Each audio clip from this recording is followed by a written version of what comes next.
de alguna manera de actualizar los aportes de los clásicos, nuevos clásicos, neoclásicos.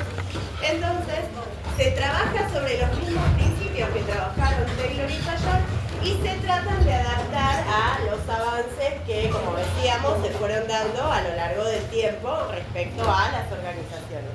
Entonces ahí tenemos un montón de autores, no es que vamos a identificar uno, sino que depende de dónde lo miremos, de qué libro lo leemos, va a haber autores que se consideran que están dentro de este enfoque, de los nuevos clásicos. También tienen, como decíamos, un enfoque muy parecido a los clásicos, también son formales y también analizan cuestiones que están adentro de la organización, tienen un enfoque bastante cerrado. Lo que hacen es trabajar sobre los principios, ¿sí?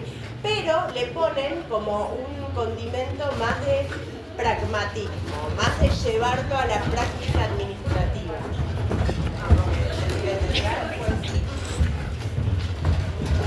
Venimos en trencito.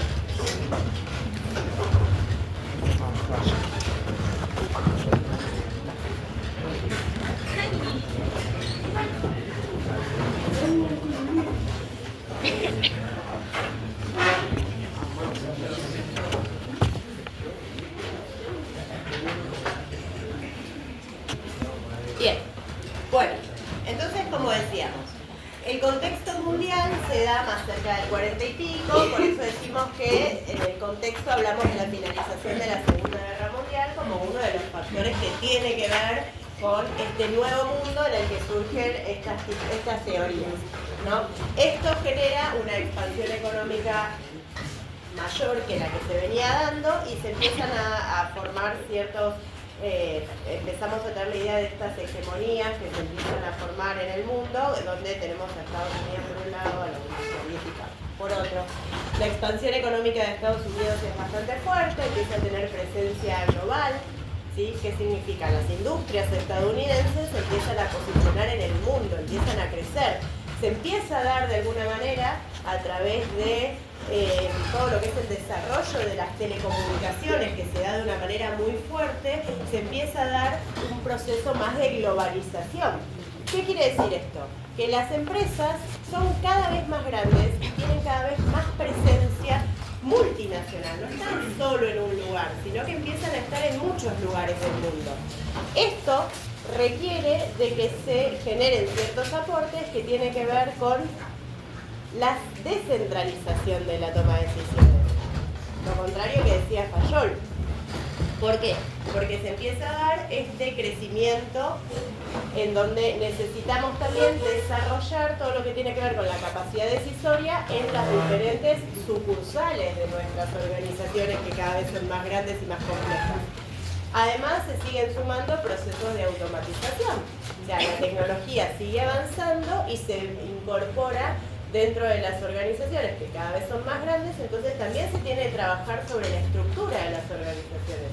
Por eso estos autores siguen la línea de pensamiento de los clásicos y trabajan sobre la estructura, ¿sí? Pero desde esta mirada. Sí. ¿Me haces clic en el solcito? Por fin. Gracias. Bueno, nada, lo que decíamos entonces, se empieza a buscar esta necesidad de eficiencia fabril, pero teniendo en cuenta estas cuestiones como la automatización, el desarrollo de cuestiones que tienen que ver con la comunicación, ¿sí? Y las estructuras que son más grandes y que necesitan mayor nivel de planificación y de adecuación de estos objetivos y de adecuación a los medios de producción, a las nuevas herramientas que se incorporan a las organizaciones. Sí. Ahí es donde aparece el modelo japonés. Más o menos, sí. Más o menos, en realidad el modelo japonés sí empieza a aparecer por acá y tiene su auge más en los 60-70. ¿Sí? Pero acá ya se empieza de alguna manera a desarrollar esta idea dentro de lo que es, sobre todo, como máximo exponente. Ahí ya arranca la producción en masa, todo eso. La producción en masa arranca con Taylor, pero cada vez se va como desarrollando más. Claro, más. Claro, acá se dan como procesos más de expansión. A gran escala. A gran escala, exactamente. Empieza como esta escalabilidad de los negocios. Bueno,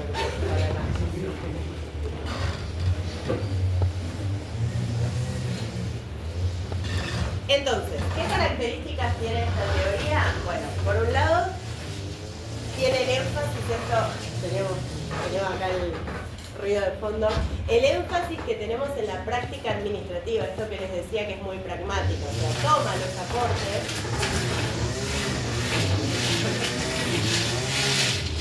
de los clásicos, los principios de los clásicos, ¿me escuchan? ¿Sí? Pero tratan de llevarlo como a una realidad aplicada. Reafirman los postulados de los clásicos, también como son una escuela muy formal, hacen mucho énfasis en los principios de administración, desarrollan algunos principios nuevos y tienen mucho énfasis en la obtención de resultados medibles. ¿Sí?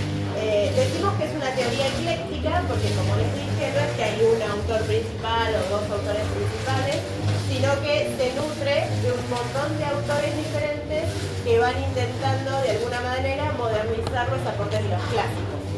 ¿Sí? Eso significa eclecticismo. Eclecticismo significa que es como una ensalada de autores y de miradas que se ponen todos juntos y las entendemos como dentro de esta mirada. Y no es una escuela en sí mismo, sí es una escuela, pero digo, en realidad es como la continuación de las escuelas anteriores. Entonces, mencionan un montón de principios, se desarrollan un montón de principios, pero vamos a nombrar algunos como los principios básicos que podemos tomar como base de esta escuela, que fíjense que son bastante parecidos a los que mencionaron tanto Taylor como Fayol, ¿sí? Hablan también de la división del trabajo, ¿sí? Entienden la división del trabajo desde la división del trabajo horizontal, es decir, la división de tareas que provoca especialización, y también la división del trabajo vertical, en donde se van desdoblando los niveles de autoridad y responsabilidad. A esta cuestión de la jerarquía, de la autoridad y de la responsabilidad, le incorporan un nuevo concepto, del que todavía no habíamos hablado, pero que tiene que ver con este poder de mandar y hacerse obedecer, que es el de delegación. ¿Sí? Y hay muchas, acuérdense que esto, como teoría ecléctica, hay muchos autores. Entonces hay muchas miradas de este concepto de delegación. ¿Sí? ¿Qué entendemos por delegación? ¿Qué entienden ustedes por delegación? Que en vez de una persona tenga muchas tareas, se dividen las tareas. Esperen, que tengo tipo en modo estéreo más el coso, más la edad, imagínense que ya los oídos no funcionan como antes. Vamos de a uno porque si no lo entiendo. Empecemos por acá. Que cuando vos tenés muchas tareas, empezás a delegar o repartir esas tareas para que no haya tanta carga de trabajo en una sola persona. Repartir las tareas. Bien, por acá, ¿qué ibas a decir? Representantes, ok. ¿Qué más? ¿Qué entienden por delegación? Bueno, no sé. Lo que pasa es que la división de trabajo tiene que ver con asignación de tareas, pero cuando hablamos de delegación lo tenemos que vincular también con el grado de autoridad que tengo sobre el cumplimiento de esas tareas y el grado de responsabilidad que tengo sobre el cumplimiento de esas tareas. Son todos conceptos que están vinculados, eso sí, seguro. Pero entonces, hay corrientes que dicen que se delegan solo las tareas, pero no se delega ni la autoridad ni la responsabilidad. Hay otras que dicen que se delega la responsabilidad, pero no la autoridad. ¿Ustedes qué piensan? O al contrario, ¿se delegará la responsabilidad y la autoridad sobre la ejecución de esas tareas?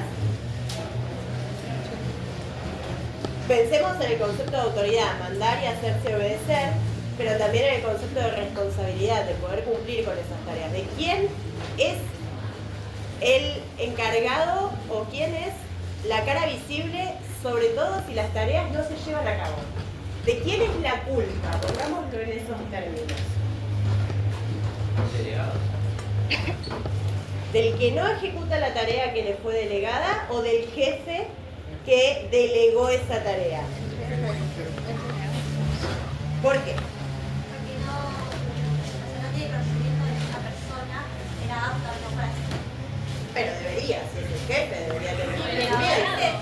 a veces ponen la tarjeta, Y entonces la persona que ejecuta el trabajo, listo, ya está, no tiene la culpa de nada. No, tiene que ver vos que tenés vos. ¿Cómo? Culpa de los dos. Es culpa de los dos. O sea que ahí hay algo que surge de ¿cómo? Hay problemas de comunicación, puede haber problemas de comunicación. De entender que estos conceptos no se terminan de delegar del todo, de alguna manera. No se terminan de traspasar del todo. Sino que, de alguna manera, ambas personas que forman parte tanto de la delegación como de la ejecución siguen manteniendo cierto nivel de responsabilidad y cierto nivel de autoridad, sobre todo en lo que tiene que ver con poder tomar decisiones sobre cómo ejecutar esa tarea. Porque si simplemente le estoy dando un instructivo de paso A, B, C, D, en realidad no estoy delegando. La delegación real existe cuando te doy una tarea y vos encontrás la forma de cumplir esa tarea dentro de ciertos estándares preestablecidos, ¿no? Tampoco hacer cualquier cosa. Entonces se da esta disyuntiva de, bueno, hasta qué punto se transfiere autoridad, hasta qué punto para poder tomar decisiones sobre cómo ejecutar esa tarea, hasta qué punto se desprende o no de la responsabilidad. Entonces esos son todos análisis que se empiezan a dar de alguna manera en este periodo, que no tienen una respuesta única, que va a depender mucho de dónde lo lean, de cómo lo lean, de qué ejemplo se ponga, ¿sí? No, esta teoría lo que tiene es como que es una teoría muy ecléctica, muy pragmática, pero también llena de contradicciones. Desarrolla mucho desde lo conceptual, pero en la práctica siempre se dan distintas maneras de ver el mismo concepto.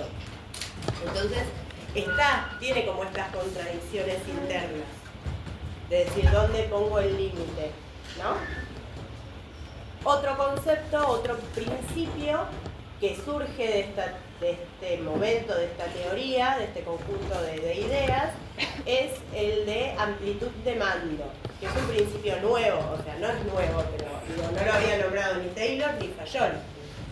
El tema de amplitud de mando tiene que ver con la cantidad de personas que un jefe, un gerente, una persona con cierto nivel de jerarquía puede tener a su cargo. ¿Sí? Acá hay un montón de análisis de diferentes autores que intentan de alguna manera determinar cuál es el óptimo, cuántas personas puede tener a cargo un jefe, ¿sí? Y de nuevo, otro concepto que presenta un par de contradicciones. Es difícil determinar específicamente la cantidad óptima de personas a las cuales se puede tener a cargo, porque va a depender de varios factores. ¿De qué factores puede llegar a depender la cantidad de personas que puedo tener a mi cargo? De la dificultad de la tarea. De la dificultad de la tarea, esa es una variable que hay que tener en cuenta. Se supone que cuanto más difícil es, ¿qué va a pasar? ¿Más o menos gente? ¿Más? ¿Menos? A ver, ¿cómo lo están analizando? Los que dicen más y los que dicen menos. Menos porque se necesita más experiencia. Menos gente a cargo. Claro. ¿Sí? Bien. ¿Y los que dicen más?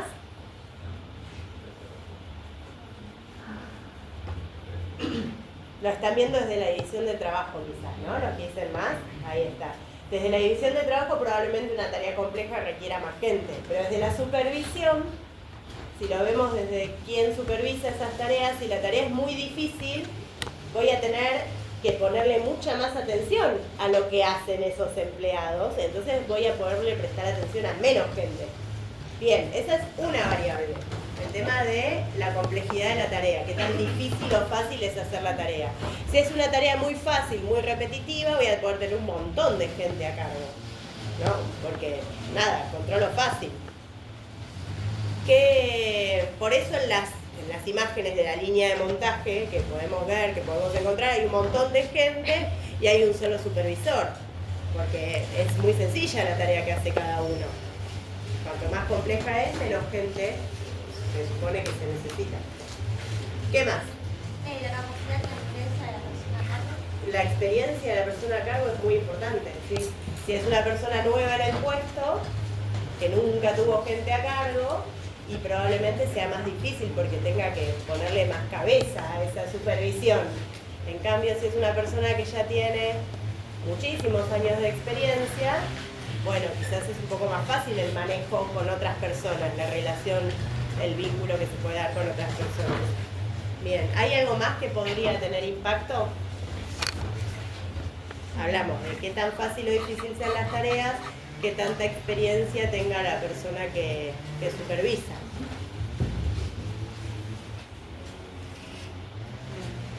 ¿Y de lo que se trata la tarea? De lo que se trata la tarea, la complejidad de la tarea. El estándar. El estándar puede afectar, ¿sí? Si está estandarizado o no. Cuanto más estandarizada, sería como más sencillo, sería más amplitud de mando. Y el entorno. Bueno, bien, el entorno podría afectar. En este caso, estas escuelas no lo consideran mucho, pero sí podría afectar el entorno a la amplitud de mando. ¿Qué más? Nos falta hablar de una variable, podemos mencionar más, pero una como medio importante. Hablamos de la tarea y del supervisor. ¿De quién nos falta hablar? ¿Del empleado? Del empleado. Entonces también hay que tener en cuenta la experiencia del empleado o el conocimiento que tenga el empleado de la tarea. Si contratamos gente muy experimentada y que sepa realizar las tareas de una manera como muy fluida, que conozca bien el trabajo, va a ser más fácil poder controlar mucha gente. Si tenemos gente nueva que nunca hizo el trabajo, voy a tener que dedicarle mucho tiempo a enseñarlo, entrenarlo. Entonces ahí voy a reducir mi amplitud de mando. Todos estos factores van a influir en qué tan amplio o estrecho va a ser este alcance del control. Se llama amplitud de mando o alcance del control. Son dos formas de decir lo mismo. Esta cantidad de personas que puede un jefe o un supervisor tener a cargo. Y depende cómo se dé esto en la estructura, a nivel general, en toda la estructura, vamos a ir teniendo diferentes formatos de organizaciones. Entonces vamos a tener esa pirámide, que nosotros dijimos que la pirámide representaba nuestra organización. Esa pirámide va a ser o más alargada, ¿no? y finita, o más ancha y como peticita, de alguna manera. Se ven re chiquitas ahí, pero bueno, la idea es esa. Cuanto más amplitud de mando haya, significa que un jefe puede tener mucha gente a su cargo. Eso va a tener como la consecuencia de que si se da en todas las funciones, en todas las tareas que se ejecutan dentro de la organización, probablemente tenga menos niveles jerárquicos y probablemente tenga una base más ancha dentro de esta pirámide. Va a ser más peticita y más ancha, porque va a tener mucha amplitud de mando, ¿sí? Esto va a hacer que la comunicación hacia arriba y hacia abajo por esa cadena jerárquica, como los escalones sean más cortitos, como tengamos menos escalones, sea más fluida. Pero por el contrario, eso va a provocar que la coordinación de las tareas sea más compleja, sea más difícil, porque es mucha más gente la que hay que coordinar. Y del otro lado está el caso contrario. Cuanto menos amplitud de mando exista, y si esto se repite en toda la organización va a tender a tener muchos niveles jerárquicos y va a cada nivel jerárquico pocas personas a cargo. Entonces va a ser angostita y alta. Entonces esto va a tener, como si lo analizamos desde la racionalidad de estas variables, va a tener las consecuencias contrarias. Va a ser mucho más difícil porque va a ser más larga la cadena de comunicación que se da de la cima a la base, va a poder tener mayores cantidades de interferencias, va a ser más difícil, y la coordinación dentro del área va a ser más fácil porque van a ser menos personas, ¿sí? Y en el medio tenemos la equilibrada. No hay un modelo óptimo de organización o de amplitud de mando o alcance del control. Todo va a depender de los objetivos, de, como decían, el tipo de personas que formen parte de esa organización, de la experiencia que tengan, de la complejidad de las tareas. Entonces, todo eso no es que va a ser, hay una recomendación que dice que, bueno, el ideal de estructura organizacional es esta. La estructura se va conformando en función de muchas variables, pero nos vamos a adelantar un poquito a otras cosas que vamos a ver más adelante, lo ideal es que esta distribución de tareas, esta estructura que se va conformando con los diferentes niveles jerárquicos, que van haciendo que la organización sea un poco más rígida o un poco más flexible, se vaya adaptando a los objetivos de la organización y también al entorno, como decían hoy. Pero bueno, todavía en esta teoría no hablamos mucho del entorno, pero sí podemos desde hoy pensarlo así. ¿Sí? ¿Me van? ¿Por ahí vamos siguiendo? ¿Sí? Bueno, otra cosa que definen dentro de esta escuela son aspectos comunes que se dan en todas las organizaciones. ¿Vieron cómo Fayol determinó que había ciertas funciones que eran comunes en todas las empresas? Bueno, acá Drucker, que es un pensador que a veces se le incorpora dentro de esta teoría, dice que hay ciertos aspectos comunes que están presentes en todas las organizaciones. Y él habla de que estos aspectos son los objetivos, que todas las organizaciones existen para cumplir objetivos, que todas son administradas.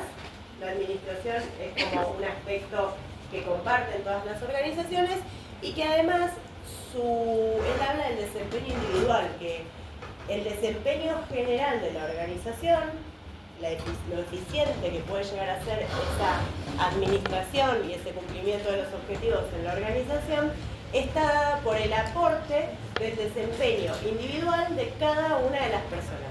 Cuanto mejor sea el desempeño individual, mejor va a ser el resultado global. En teoría, puede fallar. Puede fallar la coordinación, pero en teoría podría ir por ahí.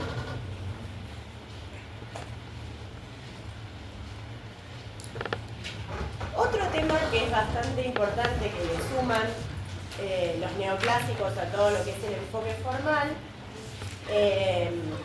superlativo, como dijimos hoy, es esta disyuntiva que se produce entre la centralización y la descentralización. Para Fayol, uno de sus principios era, bueno, centralizar las decisiones. Cuando nosotros hablamos de centralizar o descentralizar, estamos hablando del lugar en la pirámide, en la jerarquía, en esta cadena escalar, en donde se toman las decisiones que pueden afectar o que tengan un impacto más grande en la organización. Y entonces estas decisiones, Fayol recomendaba que se tomen siempre en la cúpula, porque acuérdense que la idea del momento era que los gerentes pensaban, los gerentes tenían una idea de lo que querían para sus negocios y los trabajadores simplemente ejecutaban. Pero en este contexto se pone un poco en juego este principio y se habla de la descentralización. Se habla de que en algunas ocasiones es importante descentralizar. ¿Y qué ventajas puede tener esto de bajar dentro de esta escalerita y que los gerentes capaz que están en el medio tomen decisiones? Que están más como en contacto con la parte operativa y no solo los que están más arriba. Que si por ejemplo surge algún inconveniente en la parte operativa, o sea, en la parte de producción, puede tener una más rápida solución, o que por encima del dueño, por decirlo de alguna manera, no está, al delegar a los gerentes en distintos puntos, no está tan abrumado, tengo que estar enfocado en producción, a ver cómo está la administración, cómo está rentable. Bien, son dos cosas que son importantes. Por un lado, el tema de que se resuelven más rápido los temas, pues estoy más cerca, y por el otro lado esto de que se puede ocupar el gerente de otras cosas, capaz, ¿no? También, aportan ideas. Bien. Como que la persona sabe, trabaja de eso, está incómodo o algo, o una idea creativa, la va a aportar al gerente y sabe, eso me copó, se lo voy a llevar a la práctica.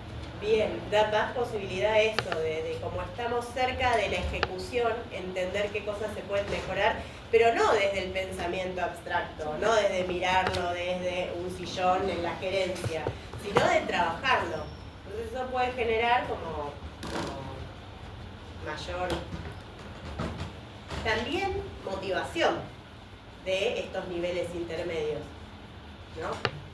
Entendiendo que no solo los motiva el dinero, sino que quizás la posibilidad de tomar decisiones sea un factor que puede motivar a los gerentes más de línea media.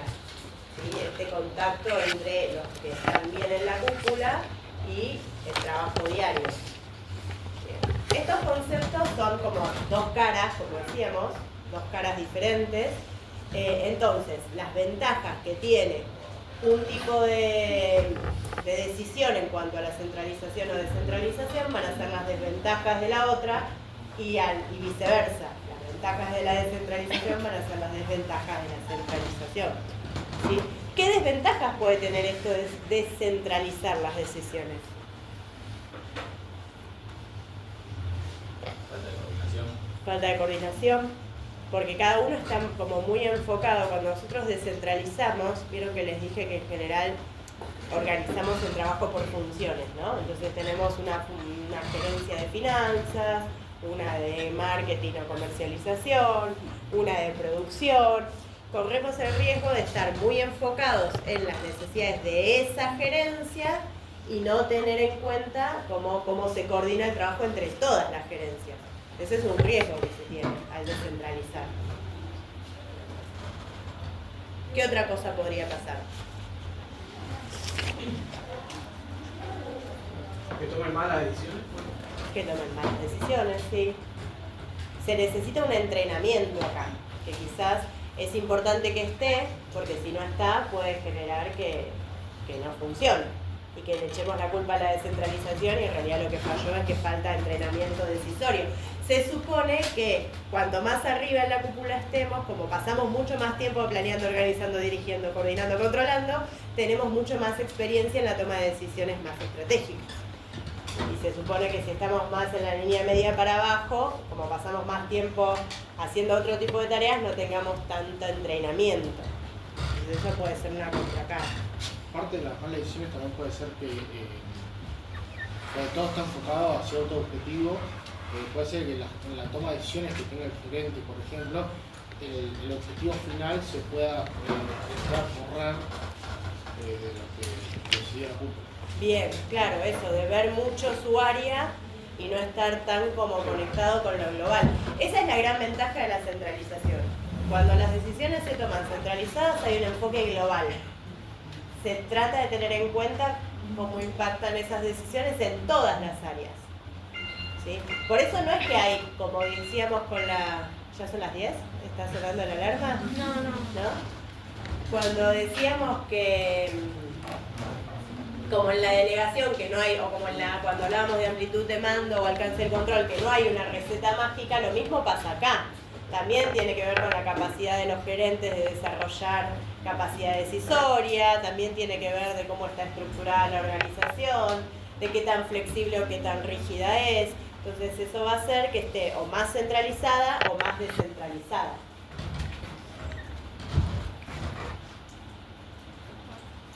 Bueno, esta escuela, eso que Pastor mencionaba de planear, organizar, dirigir, coordinar y controlar, está muy presente en esta escuela. Hay un montón de autores que hablan acerca de las etapas de este proceso, que las desarrollan a nivel, a diferentes niveles, estratégico, táctico, operativo, con diferente nivel de alcance. Hablan de los objetivos a largo plazo, a mediano plazo y a corto plazo. Y es como, se hace un desarrollo muy grande de todas estas etapas del proceso productivo. Ustedes van a ver, cuando lean el apunte, si leen el capítulo de las escuelas neoclásicas, van a ver que en la mitad del capítulo tenemos esto que estuvimos hablando de los principios, de la centralización, la descentralización. La otra mitad del capítulo desarrolla el proceso decisorio, más como en detalle. Nosotros esa parte la vemos más cuando vemos planeamiento, cuando vemos organización, cuando vemos liderazgo, para la segunda parte de la materia. Entonces, como que no lo desarrollamos tanto acá, pero si ustedes lo leen y después lo vuelven a leer cuando vemos las etapas del proceso, van a ver que están muy alineados estos conceptos. Y bueno, y otro aporte que se hace desde el lado del proceso administrativo son estas de las funciones del administrador, que hay autores que dicen que el administrador tiene ciertas funciones claves, además de estas de planear, organizar, dirigir, coordinar y controlar, y hablan de que tienen la obligación, digamos, de volver económicamente productivos los recursos, ¿sí? Como convertir esa materia prima, esa maquinaria, toda esa conjunción de factores en un producto vendible, ¿no? Que genere valor. También habla de trabajar, habla de recursos humanos, ¿no? O sea, de volver, de esto que hablábamos del desempeño, ¿no? De generar desempeño sobre el capital humano, bueno, no lo mencionan como capital humano, pero sobre las personas, ¿no? Que tengan una influencia en esto de agregar valor a las organizaciones. Y también habla de que los administradores, además de hacer todo esto, son la cara visible de la organización. Tienen una función pública. Son los que representan a la organización hacia el afuera. Entonces también menciona esto como parte de las funciones que tienen que cumplir los administradores. Eso es lo de planear, organizar. No sé por qué están tan chiquitos, en algún momento los tendría que agrandar. Y muchos de los aportes que tienen estas escuelas, como les decía, es una escuela que es muy pragmática, muy que va al cumplimiento de los objetivos, son herramientas concretas de trabajo, de análisis, que se pueden aplicar en las organizaciones y de hecho se aplican muchas en la actualidad. Una de las herramientas como más conocida tiene que ver con el organigrama. El organigrama es un gráfico que de alguna manera ayuda a representar la estructura formal y cómo se da esta división del trabajo a nivel de gerencias, cuántos niveles jerárquicos hay dentro de la organización. ¿Sí? En la segunda parte de la materia vamos a ver cómo se construye un organigrama, así como los principios básicos. Pero esta herramienta fundamentalmente surge del análisis de las estructuras y de las funciones, porque también muchas de las implicancias que tienen que ver con la teoría neoclásica tienen que ver con el concepto de departamentalización. Departamentalizar es ver cómo agrupamos las tareas dentro de la organización en funciones afines. Y surgen muchas formas de departamentalizar, de agrupar. La principal o la más conocida es esta que les decía de agrupar a la gente por lo que hace, por las funciones. Los que producen todos en el área de producción, los que venden todos en el área de marketing, los que se encargan de la parte contable todos en el área de administración, los que se encargan de la parte financiera en el área de finanzas. Esa es una posible forma de organizar el trabajo. Pero hay otras que tienen que ver con ciertos objetivos puntuales y que siempre tienen que ver con el modelo de organización que tenemos y dónde está presente. Pero también estas formas de organizar y de agrupar el trabajo que después se ven en el organigrama surgen de esta época como un recurso bien pragmático, bien del hacer, del ejecutar, del aplicar en las organizaciones. También en esta escuela se desarrollan lo que son los manuales de procedimientos, ¿sí? No es que no estaban antes, pero sí se le da mucho énfasis a esto de poder escribir, que quede registrado los procesos, las políticas, los manuales de funciones.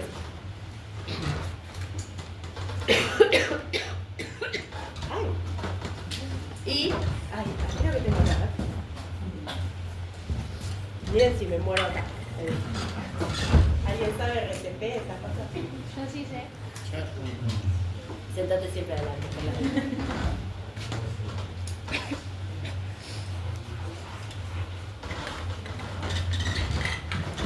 Bueno, y tenemos también un modelito que es el modelo ACME, que en realidad es un análisis que agrupa a la estructura de la organización en funciones.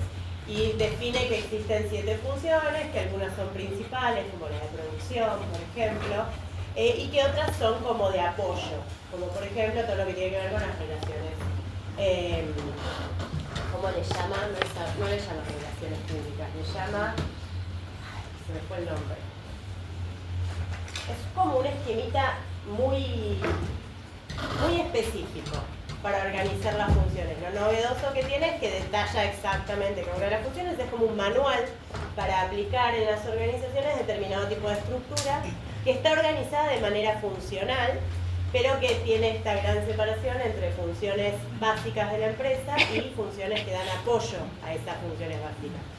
Ya me va a salir cuando me vaya, seguro. Relaciones laborales no es... Bueno, claro, ya me va a hacer, no importa.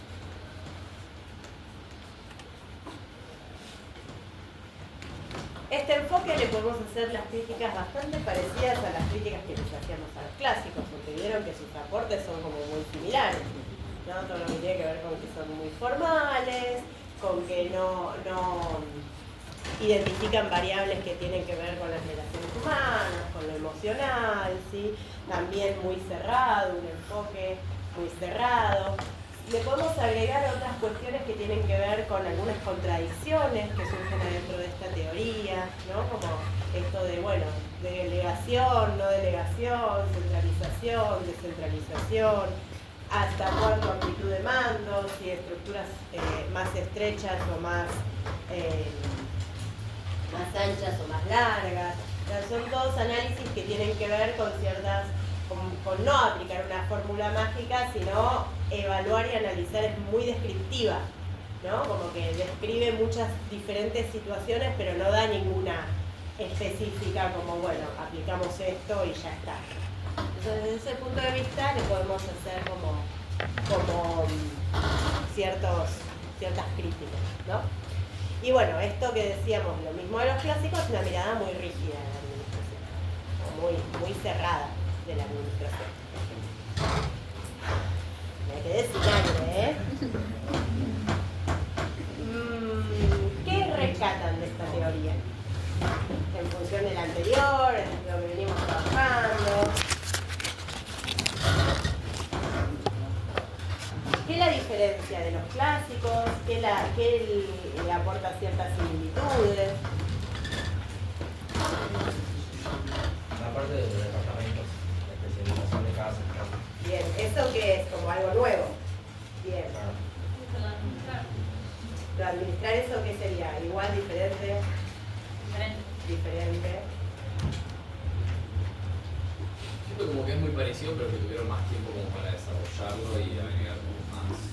Bien, aparte acuérdense que esto es, además de más tiempo, son como muchos autores. Entonces, hay aportes específicos, o sea, hay desarrollos específicos sobre un tema que hace un autor y otro que hace otro. Es como eso que decíamos de que es ecléctica. Entonces, eso hace que quizás haya mucho desarrollo en muchos temas que se habían empezado a trabajar con los clásicos y que se siguieron desarrollando. Como la versión 2.0, vamos avanzando.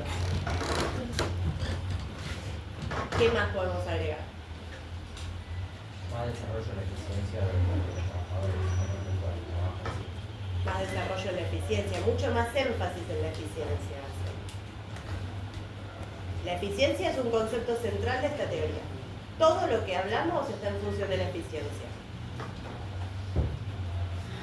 Que ahora se pone en juego lo que es también la opción de poder descentralizarse, todo lo que es tanto desde la autoridad delegar ciertas tareas. Bien, sí. Se habla, esto se suma, que no veníamos hablando de la delegación y de la descentralización. Bien. La política de la empresa. Se empieza a desarrollar más un poco todo el nivel político. Nivel político hablamos desde el planeamiento de la cúpula, desde ahí, desde los niveles más altos. Bueno, ¿hacemos un repaso? ¿Tenemos tiempo de un repaso? ¿Qué hora es? Y 10. Bueno, entonces pero sí, a ver si tengo un problema. Creo que ahí hay un juego, no quiero ese juego, no hay nada más adelante, ¿no? Abrime de los clásicos de eso.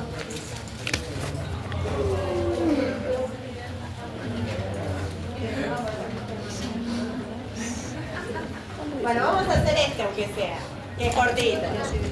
Este que es cortito lo hacemos. Vamos.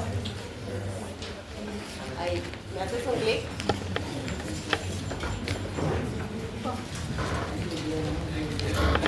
Este para cerrar. ¿Qué es lo que más les sorprendió de esta clase?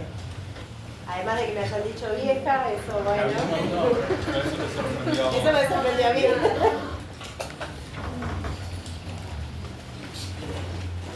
¿Algo los sorprendió?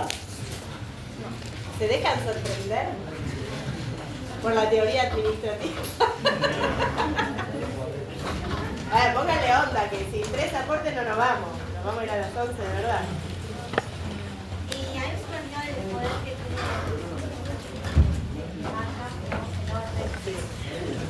Bien, cuando falla todo. bien. Vamos por ahí, me gusta. ¿Qué más?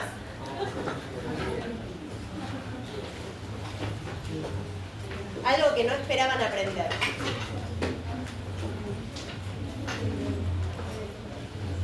La parte departamental, digamos. La parte de departamentalización, bien. ¿Y lo sorprendió para bien o para mal? Porque eso lo vamos a seguir viendo. Para mí. Más adelante vamos a seguir. ¿Qué más lo sorprendió? No sabía que había un manual de apoyo.